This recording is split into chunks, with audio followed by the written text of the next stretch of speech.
Hi guys, welcome back to the channel.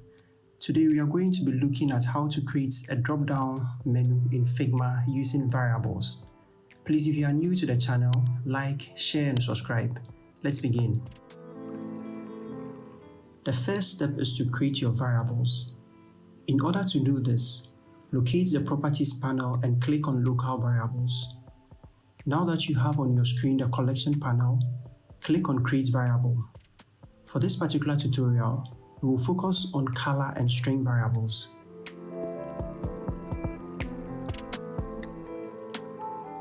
Select the string variable. Set a name for the variable. Let's call it Smart Device 1. And set the value to Apple iPhone. Click on Create Variable again so that we can create the rest of the list items.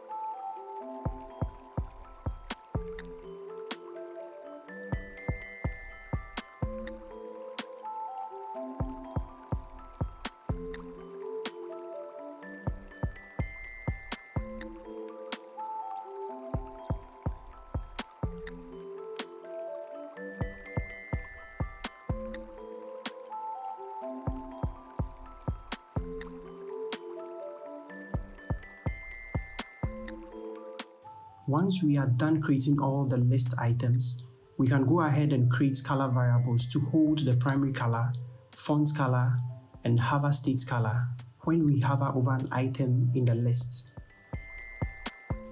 Click on Create Variable and select Color. Let's call the variable Primary and set the value to this hex code. Repeat the same process and call the variable font color and set the value to white.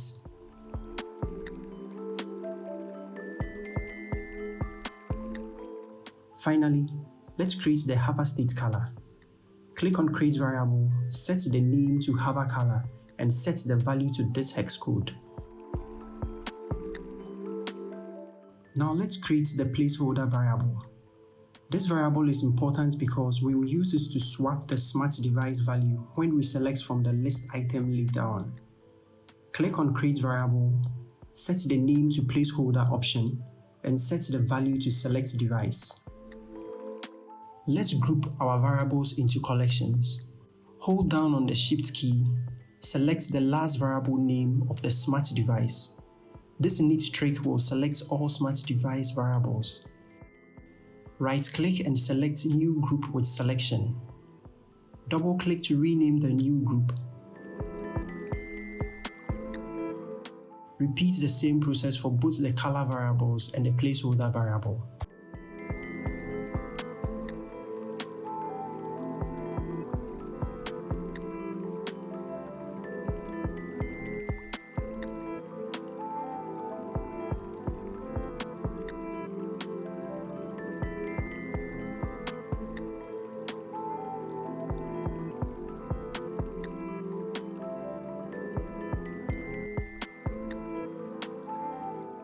Once we are done creating the variables and grouping them, it's time to create our button for the default and hover states. Select the text tool and type out a text. Set the font size to 20 pixels and using Shift A, add an auto layout to the text and rename it.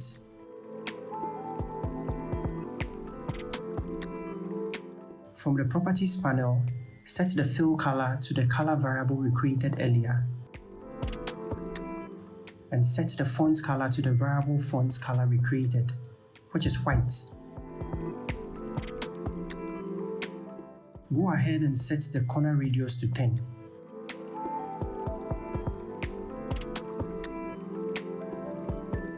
From the Auto Layouts Properties panel, set text alignment to align left. And set the width of the button to 220. Using the keyboard shortcut Ctrl-Alt-K, change the button into a component.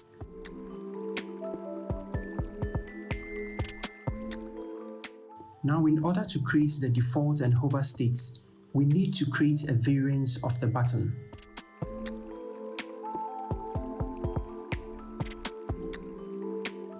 From the Properties panel, rename the variants default states and hover states respectively.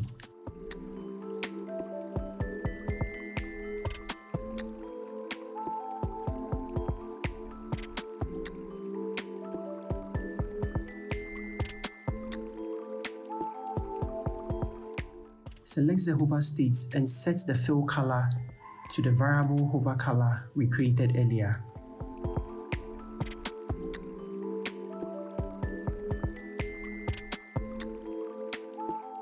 In order for us to create our list items, create an instance of the default button state either by duplicating it or by clicking on the resources icon, selecting components, and clicking on list item.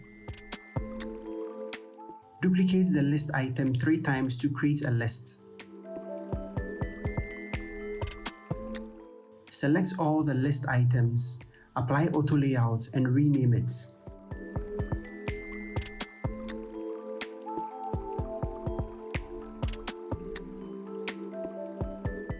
Set the fill color to the same as the button color and apply a corner radius of 10. Now let's set the text layer inside the button to the variables we created. To do that, double-click to select the text layer, navigate to the Text Properties panel, and select the hexagon icon to apply the variable. Select the variable you want.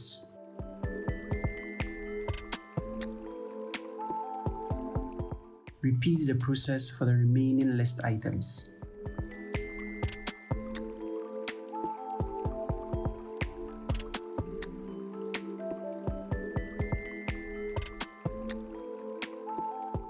Select the drop-down list item and using the keyboard shortcut Ctrl-Alt-K, create a component. The beauty of using variables is that you can make changes to their values at any time. Assuming I don't have a GoPro camera anymore, I can simply change to a digital camera or any item of my choice.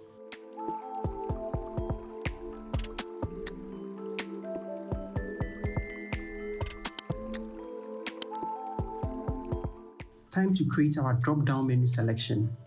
With the text tool selected, type out any text and add auto layout to the text.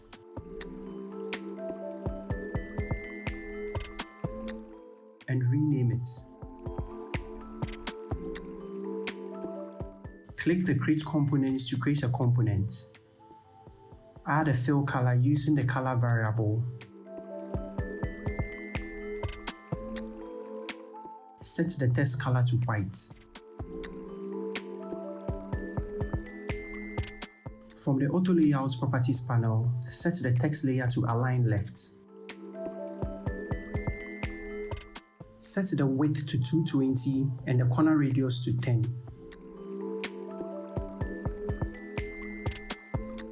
Let's also add a down arrow icon. Place the icon inside the auto layout and set the font color to white.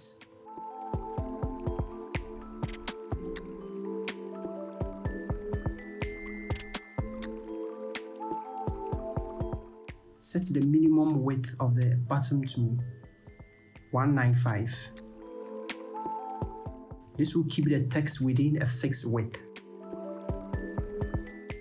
With the drop-down list selected, click on Create Variant. Expand the variant frame and rename both variant properties as collapsed and expanded respectively.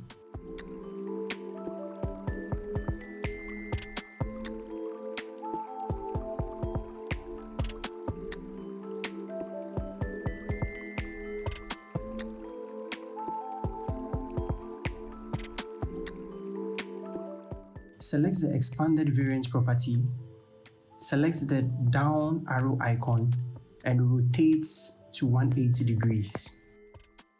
Double-click and select the text layer inside the collapsed variant. Navigate to the Text Properties panel and select the hexagon icon to apply the variable. This time, select the placeholder variable. This will replace the text layer with the placeholder variable value. Repeat the same process for the expanded variant. Select the drop-down list item and copy it using the keyboard shortcut Ctrl+C. Next, select the expanded variant and paste the drop-down list item inside. This part is very important.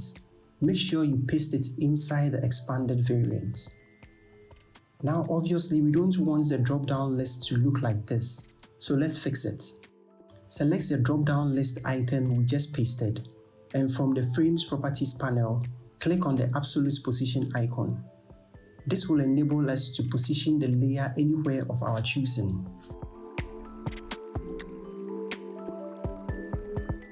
We will use the arrow keys to position the layer beneath the button.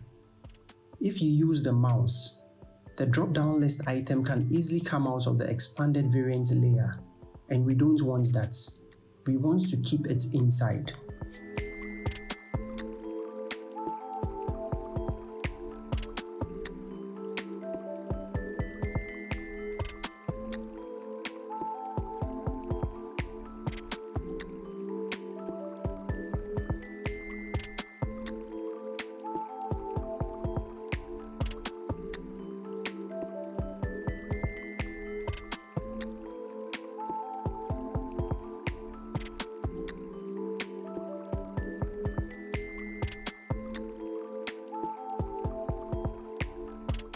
Now let's move on to the fun part, which is prototyping. Let's first link the default and hover state buttons. Select the default and link it to the hover state. Set the trigger to while hovering.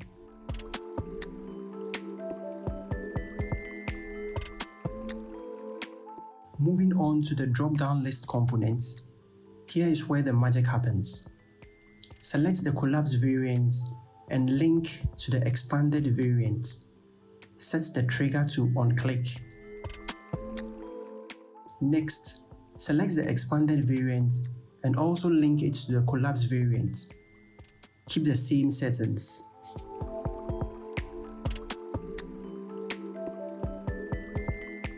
To make the design more interactive, let's add some interactions to the list items so that assuming we select Apple iPhone, it will replace whatever is in the placeholder list, and also the list will collapse after selection. With the drop-down list selected, double-click and select the text layer, and from the Properties panel, select Interaction.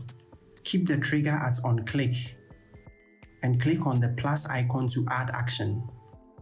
Select Set Variable, scroll down and select the placeholder option. This means that the variable value of Smart Device 1, which is Apple iPhone, will replace the placeholder option value.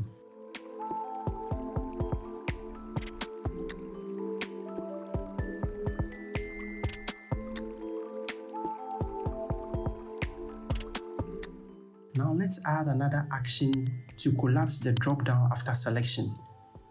To do this, click the plus icon to add action. From the drop-down, select Change To at Property 1 and change to Collapse Variant.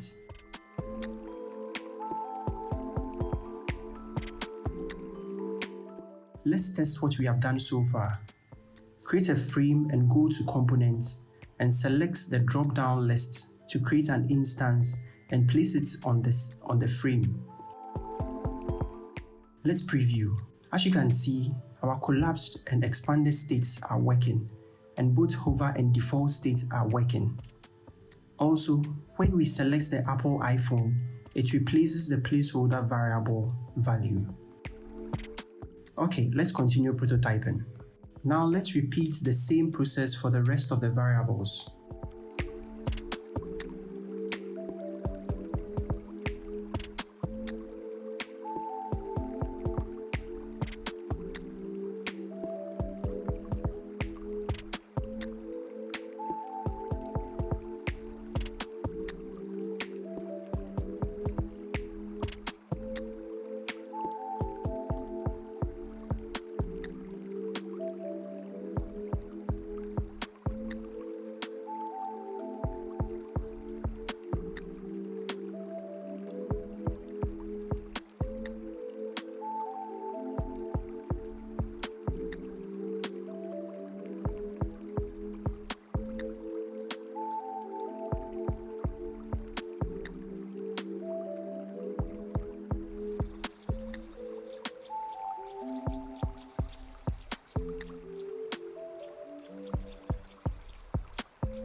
Let's assume the user doesn't see their device in the dropdown. We can add a none option to the list items. Click out of every design layer and navigate to local variables. From the Collection 1 panel, select Smart Devices and click on Create Variable. Select String, rename the variable name and drag to the top of the list.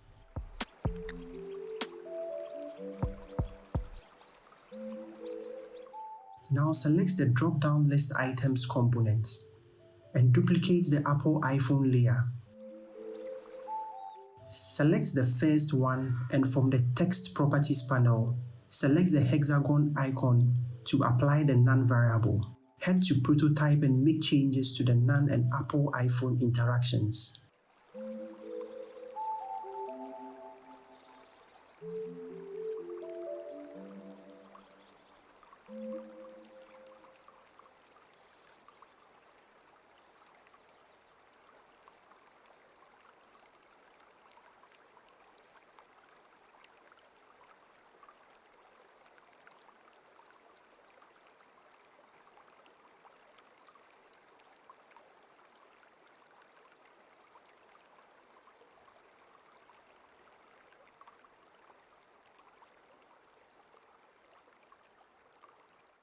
Okay, let's go ahead and preview.